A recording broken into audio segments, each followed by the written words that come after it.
If you're looking for a distortion pedal to give you that really great 70s classic rock distortion sound, look no further. In this video, we're going to check out this pedal from the guys at Teisco. This will give you bags of 70s British rock character. This is the Teisco Distortion.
So the aptly named Distortion from Teisco is, as it says on the tin, it's a distortion pedal.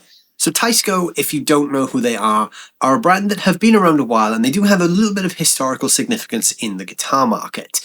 Now, if you trawl through eBay and other similar resale sites, you'll find a huge amount of Teisco guitars. Most of the Teisco guitars you'll find online kind of date from the mid-60s up to about the mid-70s. They were quite a budget-friendly brand, but they did make some really cool instruments.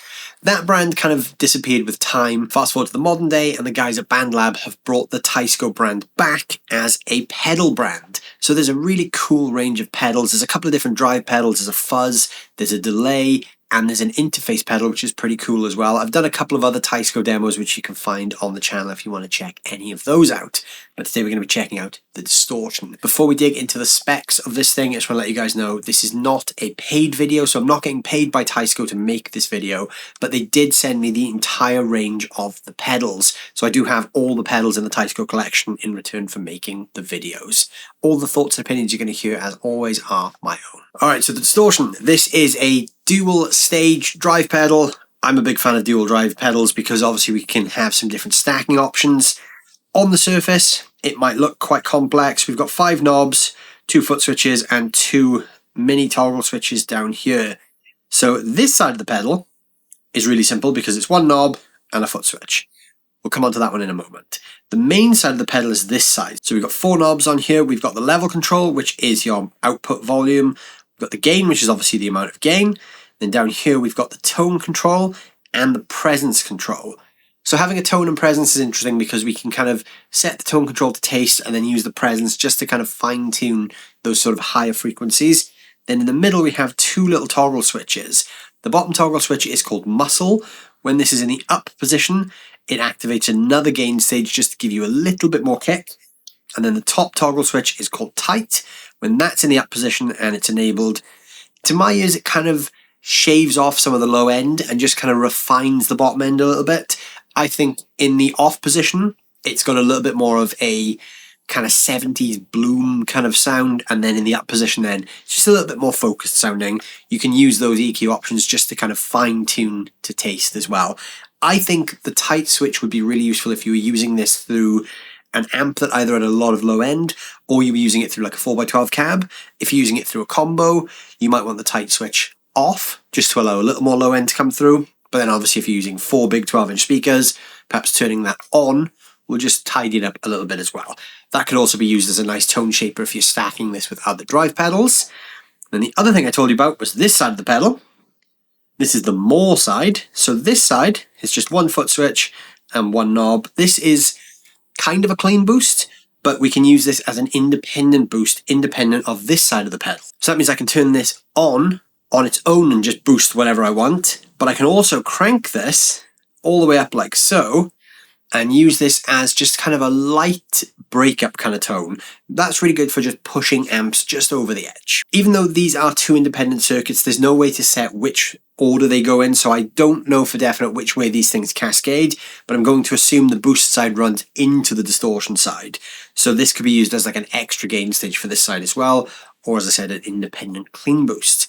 Now with this being a Teisco pedal, as I've mentioned in the other Teisco videos I've done, these things are built in these premium zinc housings. These are unbelievably rock solid. I haven't gigged any of my Teisco pedals yet, but I honestly wouldn't hesitate to. Quality-wise, these would easily stand up to being on the road.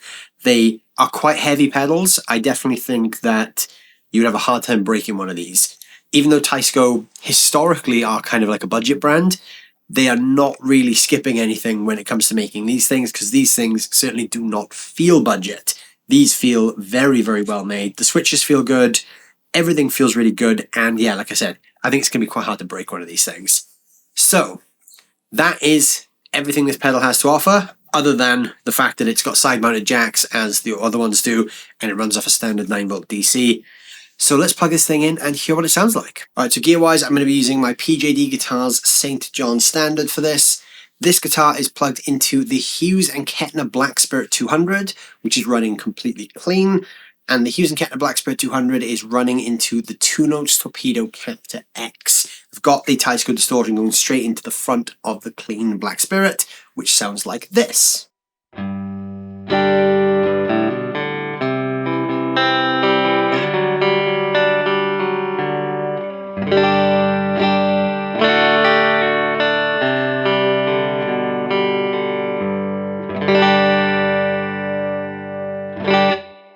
So I'm going to start just with the more side, which I've actually currently got set to midnight. So what I'm going to do is I'm going to play a little bit, turn this on, and then go all the way down and go from clean boost right up to some light gain crunch when that side is cranked.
So that's really cool because you can hear, even just in that one control, I can go from, and that control is a little bit noisy. You may actually hear a little crackle there. I don't know if that's just the pedal that I have, maybe there's some dust in the pot, or whether that's an intentional design thing.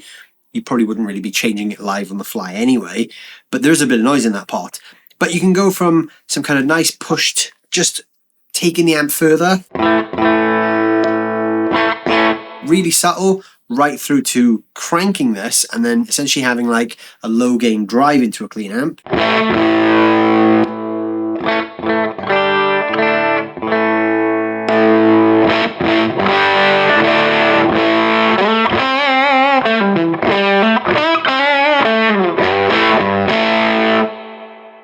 Really fun sound.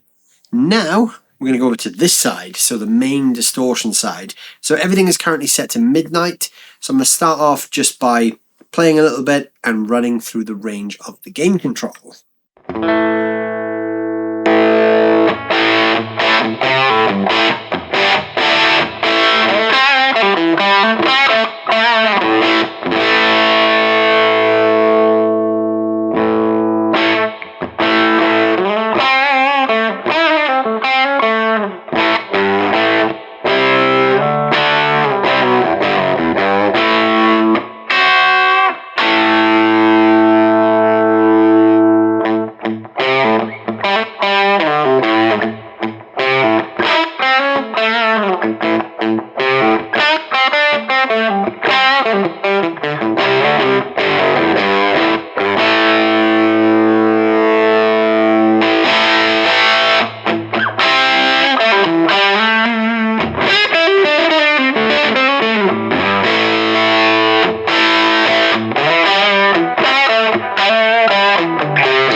So there is quite a lot of gain on tap.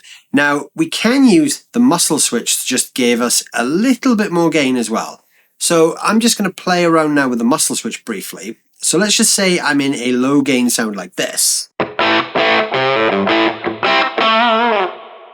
I can use that muscle switch just to give me a little bit more.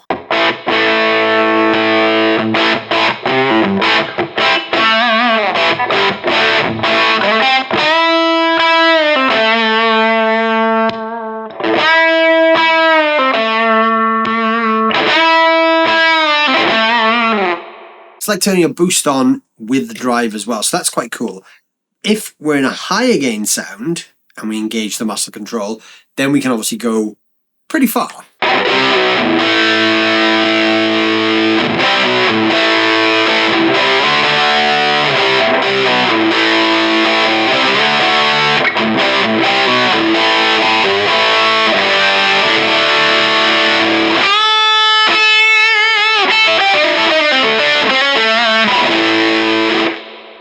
That's not the maximum gain we can have, because we can also use the more side on full and kick that in as well, and technically have 3 gain stages. So here's the regular, then the muscle, then the more on top.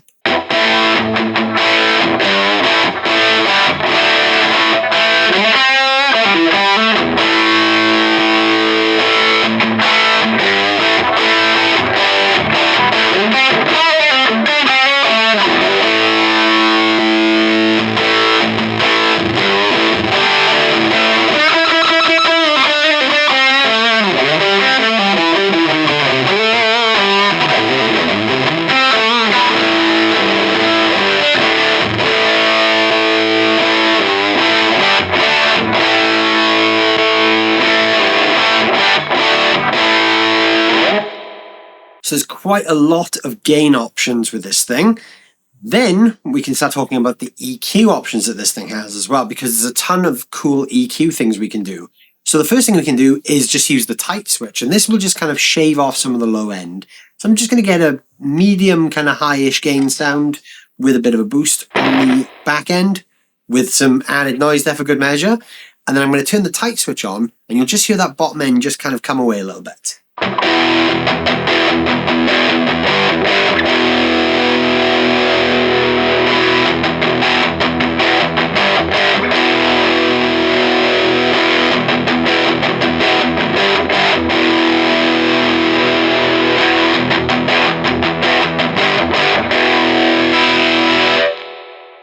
So that's great for just kind of tightening things up, as the name would suggest.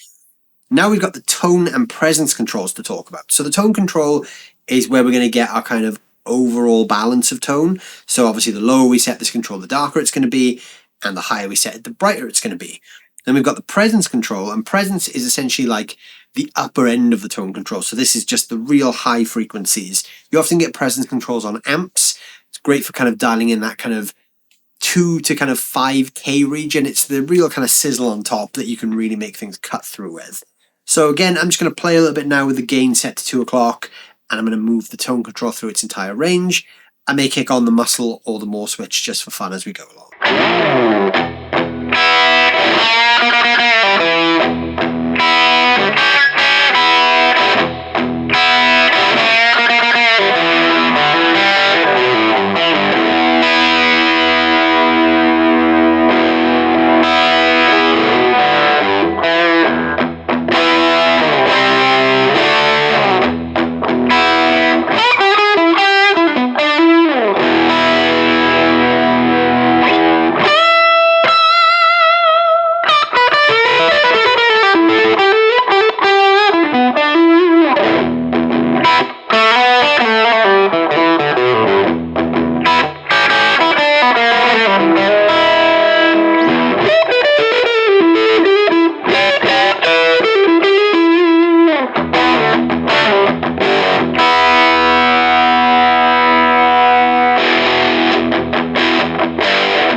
So we can get pretty bright with the tone control.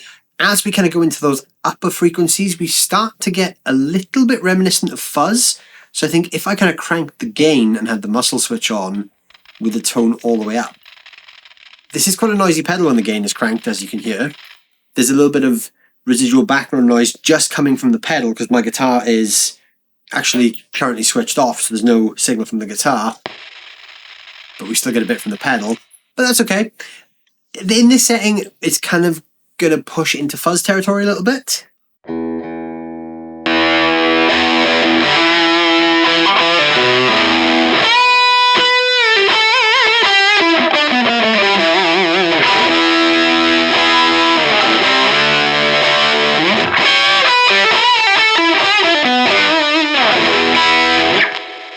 Kind of reminds me of that Keith Richards-y kind of maestro type fuzz. Really kind of aggressive and bright. Now, obviously we can get quite bright with the tone control. If we want to go brighter, we can use the presence control. So the presence control is just going to give us an additional layer on top of the top end of the EQ.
I think the presence control is kind of what allows us to push into some of those really kind of cutting 70s distortion sounds.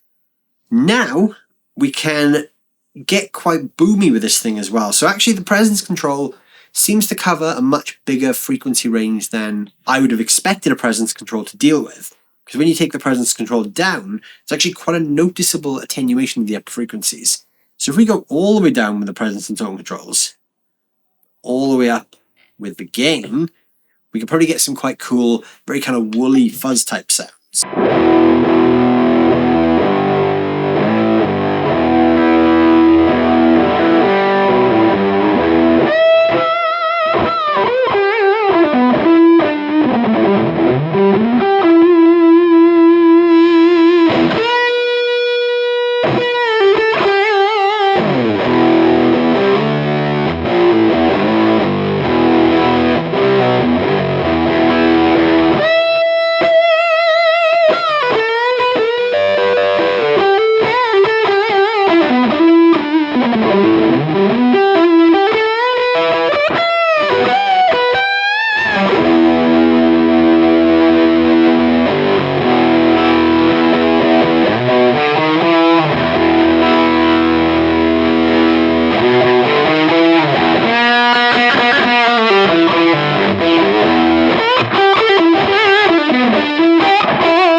So there are some really interesting tonal combinations in this thing.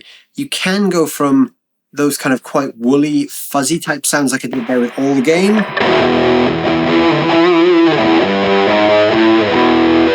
right through to some, with some induced noise, some really bright sounds. This is a very noisy pedal.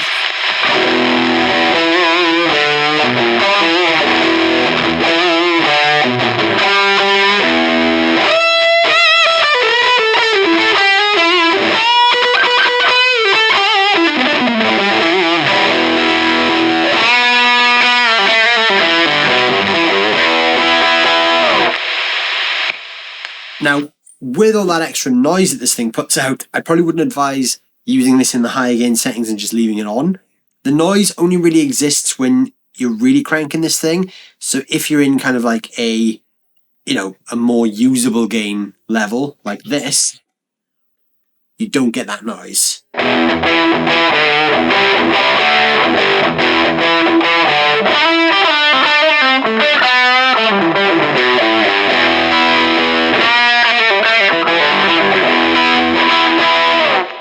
There's none of that kind of residual noise at that level. You really have to crank this thing to get that noise to come out.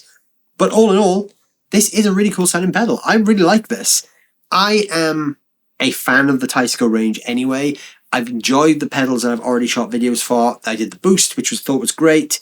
I did the overdrive, which I thought was spectacular. And the fuzz, which I really enjoyed as well. Distortion for me is kind of an effect that I don't really use that much, because I'm more of an overdrive guy. So to me, this is slightly too harsh and a bit too abrasive for the kind of tones that I would want to use live. But that doesn't mean this doesn't sound great. I actually really like the way this sounds. It's just, it's not a tone that I would use for a gig, let's say, because it's just a little bit too aggressive for me. But as a recording tool, or just as a great distortion pedal, I really like this thing. There's some great sounds in there. I like the whole kind of 70s crank thing anyway.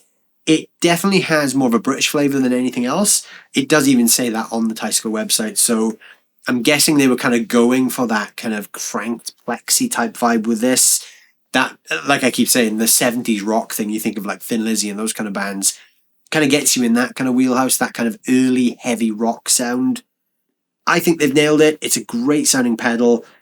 I'm a big fan of it. I do not like the noise. That for me is a bit of a deal breaker in the sense of, if I was using it for some of the higher gain sounds, I wouldn't want it to just be generating noise on my pedal board. And likewise, The pots are a bit crackly, but you know, that could just be, this one might have some dust in it. I don't know that for definite. I don't know whether that was by design or whether that's just a bit of a quirk with this particular one that, you know, we've been looking at today. But all in all, I do like it. Great sounding pedal. What do you guys think? Let me know down below in the comments what you think of the Teisco Distortion. I'd love to hear what you guys think of that thing. And while you're down there doing that, don't forget to hit the like button. And if you're new here, please consider subscribing as well. Thank you guys for watching as always, and I'll see you very soon.